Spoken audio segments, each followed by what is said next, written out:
हमनी के गांव देहात में कितना भैया लोग ले लहू भाई से ले ले बना।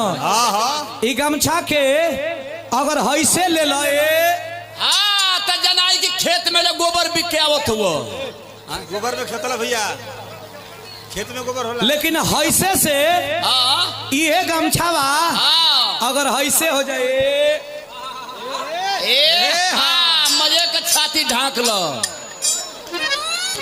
एहू तरह ठीक बा काहे कि हमनी के माई बहन लोग ले ली काजी। लेकिन गमछा अगर दोनों ओर ले एक ओर उतर के आय हाय आय हाय, अरे कहाँ का छक्का होता है ये उदल बूढ़ा ठीक है। लेकिन माई बहन लोगन तरीके से कपार पर ले लिए झाड़ लगरदा उल्टा का